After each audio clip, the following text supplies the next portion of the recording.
Bismillahirrahmanirrahim. Alhamdulillahirrabbilalamin wa bihi nasta'in. Assalamualaikum warahmatullahi wabarakatuh. Saudara-saudara yang menjadi penyokong tegar saya selama ini,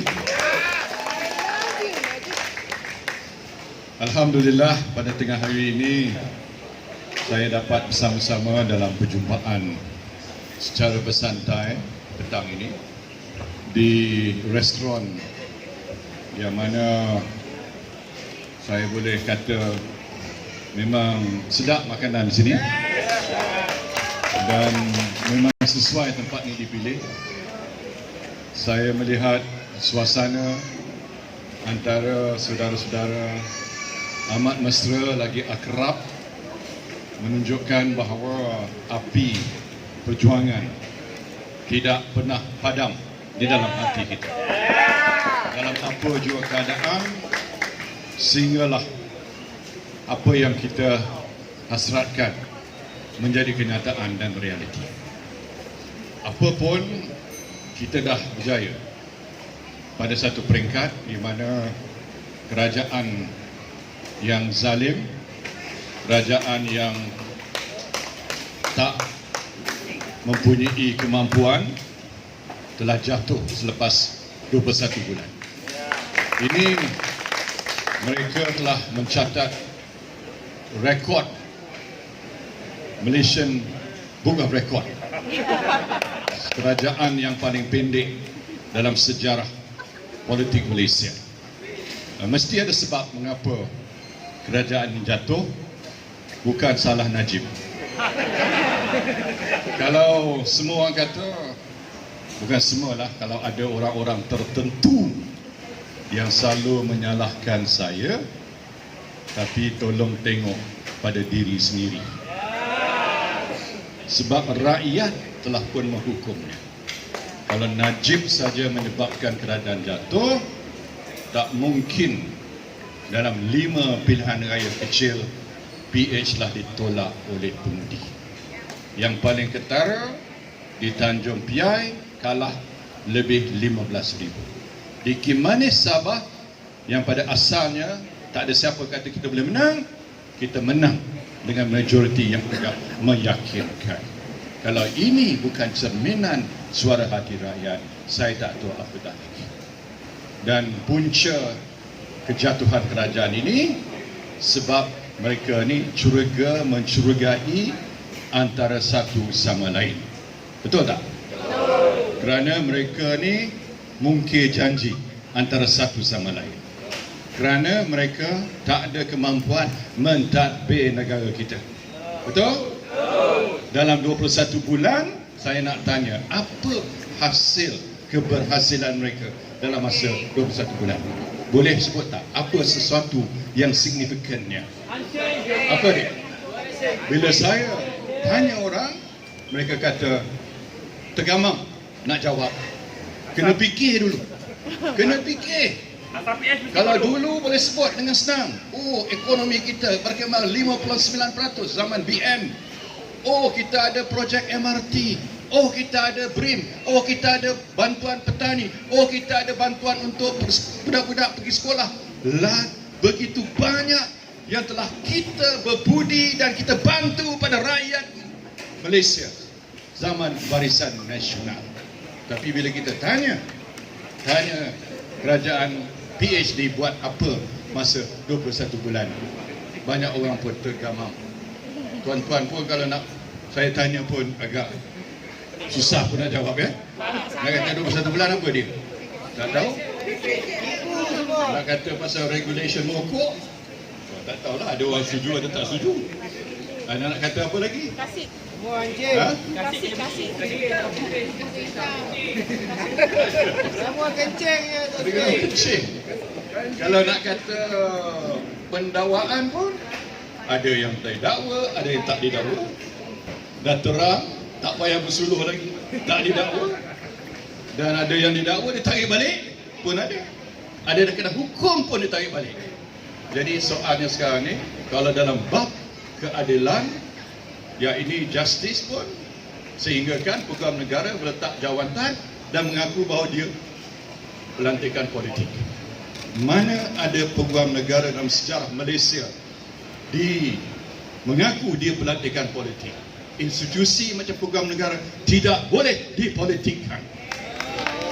Begitu juga SPRM tak boleh dipolitikkan. Mana-mana institusi tak boleh dipolitikkan. Itu pun janji PH dalam manifesto mereka yang mereka tak iktiraf. Kononnya manifesto ni bukan Bible.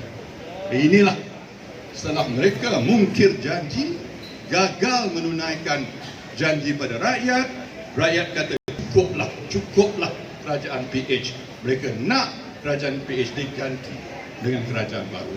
Cuma hasrat kita tak tercapai. Hasrat kita ialah supaya kita ikut sistem Westminster Model.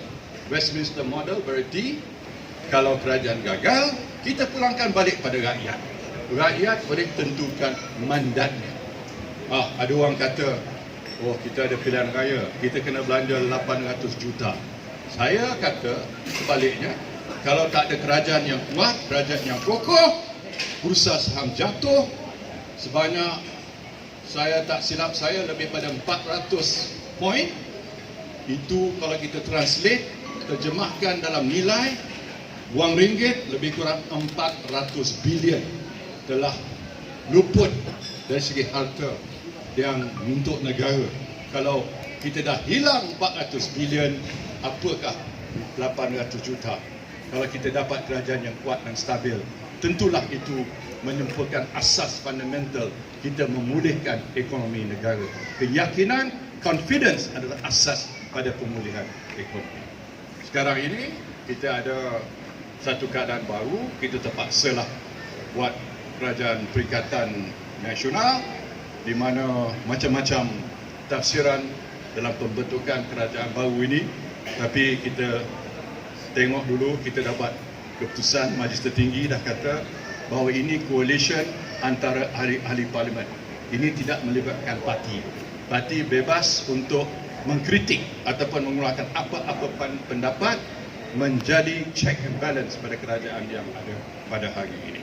Itu dia pendirian kita, dan kita tengoklah sejauh mana mereka dapat memenuhi aspirasi rakyat. Mudah-mudahan mereka dapat melakukan seperti mana yang diharapkan oleh rakyat, oleh UMNO.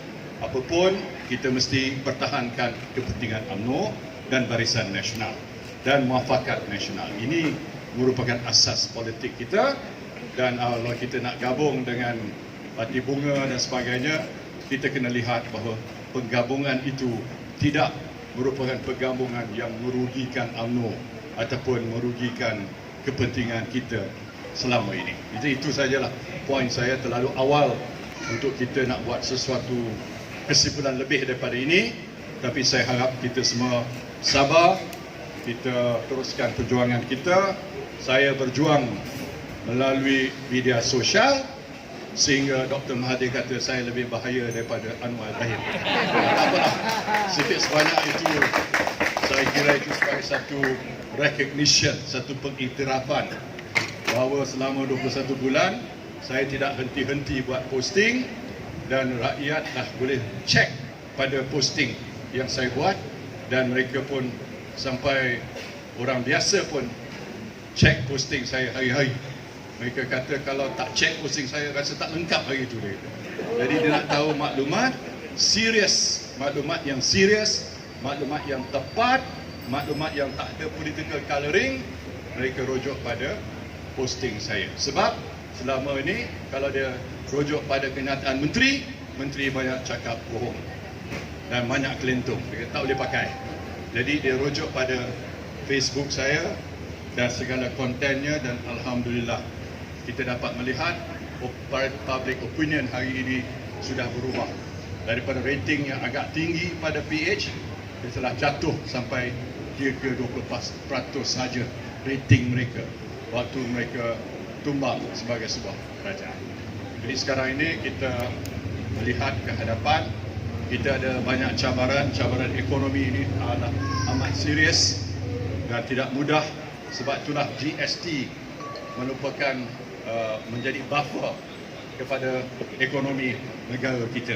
Sebab bila ada GST, kalaulah keadaan meruncingkan seperti kita alami sekarang ni, kita ada kemampuan, ada flexibility untuk kita buat pump priming, untuk kita inject dana dalam sistem ekonomi kita, untuk kita bantu rakyat.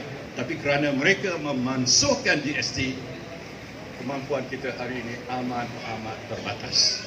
Saya khawatir sebenarnya sehari dua ini macam mana kita nak tangani ancaman ataupun keadaan ekonomi semasa. Sebab apa kita buat pun mesti ada kesan. Ini tak termasuk lagi aset-aset yang telah dijual oleh mereka selama ini, yang saya sendiri tak dapat terima. Aset-aset dijual ni, so, pada saya menjual negara kita sebenarnya. Sebab itulah kita mesti tentang aset-aset dijual ini, sebab dia merugikan kita. Sebab itulah merupakan harta rakyat. Harta rakyat tak wajar, tak patut, tak boleh sebenarnya dijual kepada orang luar. Sebab itu milik kita. Milik kita hari ini dan generasi yang akan datang. Petronas dah dijarah 102 bilion dividen Petronas daripada 176 bilion yang saya tinggalkan dalam cash, dalam dana Petronas. 176 bilion waktu kita kalah, 102 bilion sudah dijarah oleh kerajaan PDIP. Jadi Petronas pun tak boleh jadi, orang kata cash cow pada kerajaan dah tak ada, tak boleh dijarah lagi, tak boleh digunakan sebagai sumber dana untuk keadaan yang kritikal seperti yang kita hadapi pada masa ini. Kalau kita tak inject pada ekonomi, kalau kita tak beri dana kepada rakyat, ekonomi kita akan lumpuh. Misalnya, kalau kita bagi pada rakyat, rakyat boleh keluarlah beli barang, boleh datang ke restoran macam ini. Jadi kalau restoran ni maju, mereka boleh beri pekerjaan pada rakyat. Tapi kalau tak ada pelanggan, macam mana dia nak sediakan, nak beri pekerjaan pada pekerja-pekerja dia. Ini semua menyebabkan ekonomi kita akan menguncuk. Dan sebab itulah kita hadapi krisis hari ini daripada pendekatan politik yang populis, mansuhkan GST, ganti dengan SST. Rupanya SST lebih buruk, lebih teruk daripada GST. Baru pagi tadi saya jumpa dengan seorang pengusaha hotel. Dia kata zaman GST dia bayar 60,000, zaman SST dia bayar 200,000 lebih. Jadi saya tanya, mana lebih baik, GST ke SST? Oh, GST lebih baik. Kami nak GST balik. Karena itulah hakikatnya. Tapi yang jadi mangsa kita lah. Saya jadi mangsa. Kononnya bila saya perkenalkan GST, saya menekan rakyat. Itulah yang dimomok, itu yang dijaja kepada rakyat. Dan masalahnya rakyat sebahagian telah terima propaganda mereka. Sebab itulah salah satu sebab kita kalah waktu pilihan raya. Jadi propaganda hitam seperti ini yang sebenarnya tidak diasaskan dengan hakikat realiti, fakta, menyebabkan kita telah pilih kerajaan yang salah selama 21 bulan. Jadi itulah menyebabkan kita berada dalam keadaan. Sebab bila ekonomi dunia merosot, kita punya domestik ekonomi pun merosot juga. Asas dia sebenarnya, kalau kita domestik ekonomi kita kokoh, ekonomi dunia merosot, kita masih boleh mempertahankan ekonomi kita dan terus menjaga kebajikan rakyat. Saya harap inilah sikit sebanyak saya bagi panduan pada saudara sekalian untuk kita terus berjuang sebagai bloggers dalam Facebook dan Twitter dan sebagainya. Teruskan dengan fakta, dengan kandungan kita. Sebab inilah sebenarnya medan, the new battlefield yang akan menentukan sikap public opinion yang sama ada memihak pada kita ataupun sebaliknya. Dan usaha-usaha dilakukan oleh saudara-saudari sekalian amat penting dan saya amat menghargai. Terima kasih hari ini kita jumpa dengan 100 orang. InsyaAllah kalau ada ruang saya akan jumpa yang lain. Ada dalam queue 400 orang lagi. InsyaAllah saya akan jumpa. Terima kasih walaupun disebut tadi tak ada apa-apa peluru, tetapi kita zaman sekarang ni zaman kita tak perlu pada peluru, kita perlu pada orang yang bersemangat. Kalau kita bagi peluru, orang kelentung kita tak guna. Dan kita tak boleh bergantung kepada peluru, tetapi kita bergantung kepada semangat jiwa kita, sebab kita berkorban untuk kepentingan bangsa, agama dan negara. Terima kasih saya ucapkan kepada semua yang hadir. Terima kasih, saya tahu ramai yang hadir ini adalah yang telah banyak menyumbang kepada kejayaan kita setakat ini. Dah pulih setakat ini, walaupun kita belum berkuasa mutlaknya, tapi sudah pulih sikit sebanyak maruah kita. Tapi kita masih ada lagi ruang untuk kita tingkatkan lagi kedudukan kita, imej kita dan kedudukan kita sebagai parti utama mewakili orang-orang Melayu di dalam negara. Itu saja. Terima kasih sekali lagi. Assalamualaikum warahmatullahi wabarakatuh.